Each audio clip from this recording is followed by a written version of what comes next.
né? Mas aí a segunda eu pergunto, você já usou alguma ferramenta de IA? Geralmente, normalmente 50% já baixavam a mão. Já está melhorando isso. E a terceira pergunta é se a pessoa usa mais de uma vez por dia, porque aí já vira um usuário ativo. E aí eu ainda, tipo, e é legal que vai aumentando.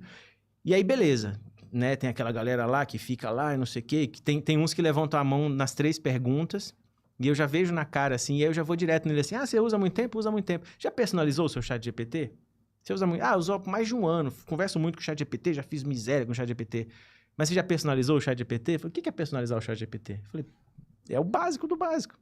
Tipo, vocês devem usar, por exemplo, vocês estão com essas caras também, imagina vocês não personalizaram. Exato. Eu uso bastante. Exato. Mas pensa, qual é o propósito? Vamos falar de chat GPT por enquanto, que é o melhor primeiro passo para a gente trabalhar, porque é gratuito, é um modelo fundacional que lá dentro você consegue fazer coisas com função de voz e etc, foto, né? Tudo de graça e tudo mais. Vai ter um limite de tempo, pelo gratuito.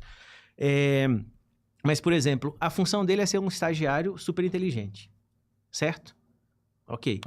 Se você, digamos que você tem um estagiário, a primeira vez que você vai conversar com ele, você não vai contar um tanto sobre você, falar sobre suas preferências, etc, etc, etc. Uhum. O que a gente está fazendo com o ChatGPT sem personalizar é que toda vez que você vai conversar com ele de novo, você tem que dar contexto de novo para ele. Explicar onde você trabalha, porque senão ele vai alucinar. O erro da IA chama hallucination, ou alucinação. Tecnicamente ele não erra. Ele erraria se ele não respondesse nada, mas o ChatGPT sempre responde alguma coisa.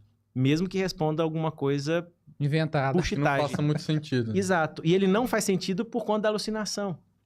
Que é a mesma coisa, pensa, as IA generativas foram criadas baseada na emulação do nosso cérebro. Tanto que a rede, chamada rede neural, que também revoluciona a computação. Até então a computação é linear. Sabe? Ele tinha que ler uma linha e executar, ler uma linha e executar, linha por linha até chegar no final. O ChatGPT é aquele cara que chega e lê todo o contexto, todo o código antes de executar. Porque eu tenho, como os neurônios, uma rede neural que ela se propaga em sinapses. Ele vai por vários caminhos ao mesmo tempo.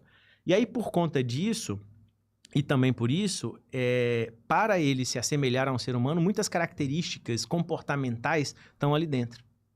Então, por exemplo, empatia. Se você é gentil com o ChatGPT, se fala bom dia, boa tarde, boa noite, ele vai ser muito melhor com as respostas.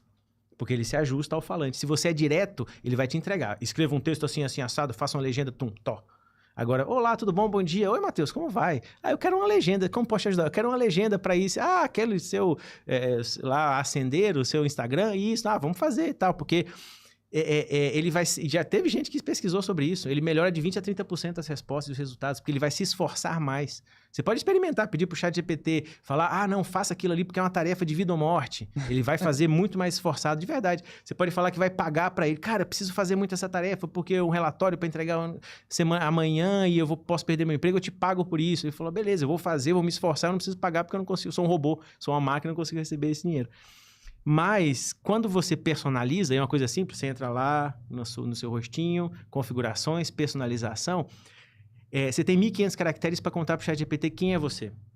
Então, é legal você falar o seu nome, é legal você falar onde você está, a cidade, geralmente, porque ele vai, quando você pedir para ele alguma coisa com contextos geográficos, ele vai saber onde você está e você não vai ficar explicando toda hora. Ele não vai alucinar de novo. Ele não vai inventar nenhuma história, não vai criar nenhum fato. E aí você coloca, sei lá, a sua carreira, você coloca seus hobbies, por mais excêntricos que sejam os hobbies, é interessante colocar para ele. Claro, tem coisas às vezes muito assim, né, muito baixo do pano, assim, que você não põe esses hobbies, não. Mas coisas que você pode falar por horas também, porque é como se ele, quando você coloca isso, é como se ele criasse algumas sinapses e deixasse elas prontas para você.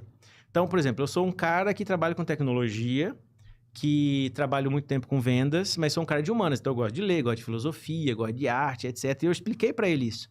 Quando ele vai escrever um texto para mim, ele vai usar elementos e vocabulário de uma pessoa que, além de trabalhar com tecnologia, gosta de arte e filosofia. Então, ele vai usar palavras que eu supostamente usaria. Então, quando você fala quem você é, a sua carreira, o que você faz, o que você quer ser, ele vai... Aí, o legal é que você já anda com meio caminho andado no ChatGPT. Você não precisa explicar contexto mais para ele. Ainda mais se é alguma coisa, por exemplo, sua mãe. Sua sogra. Uhum. Se ela personaliza e lá ela conta alguma coisa da loja dela e etc, ela não precisa ficar contando toda hora sobre a loja. Uhum. Ela já vai falando assim, agora eu quero uma postagem sobre tal coisa. Opa, já sei que todo o contexto já tá ali. E aí o ChatGPT hoje tem uma função chamada memória também. Ah, sim, tem como limpar a memória. Isso, eu já sei, então, duas coisas que são importantes. Fazer essa personalização, pra você contar pro ChatGPT quem você é, e aí de tempo em tempo limpar essa memória, porque se você usa essa memória de forma inconsciente, tem muita coisa ali que não deveria estar. Muita coisa misturada, né? Porque quando você tem quase que duas formas de ir para lá. Quando você fala alguma coisa, quando você assume, tipo, sei lá, vou dar uma entrevista num podcast. Se eu falasse isso pro ChatGPT, ele ia atualizar na memória, porque ele suporia que eu ia querer saber disso no futuro, talvez. Uhum. Estou dando uma palestra assim, assim, assado. Me ajude a preparar. Ele coloca isso na memória também. Ou você fala, lembre-se disso, que é a parte mais bacana. Então, você vai lá começar... Isso é uma ferramenta fantástica para o ChatGPT. Você vai começar um projeto de médio prazo. E aí você vai lá no ChatGPT e começa a explicar para ele. Cara, eu tô fazendo um projeto assim, assim, assado, que vai durar 6 meses e tal, piriri, pororó. Lembre-se disso. Aí ele vai pegar, sintetizar aquilo ali e mandar para a memória. Aí, daqui 2, 3 meses, você quer voltar naquele assunto, você não quer... pesquisando, achando qual conversa que você tava para achar aquilo ali, como tá na memória, você abre um chat qualquer, novo, e fala assim, lembra daquele projeto assim assado? Claro, Matheus, eu lembro daquele projeto, era isso, isso e aquilo. O que eu posso te ajudar nisso? Agora eu quero evoluir para tal coisa. Taraná, pensar nisso, pensar naquilo. Beleza, beleza. Encerramos o dia para pensar nesse projeto. Atualiza a memória. Ele vai pegar aquela memória que falava do projeto até aqui e trazer todos os elementos novos e atualizar a memória.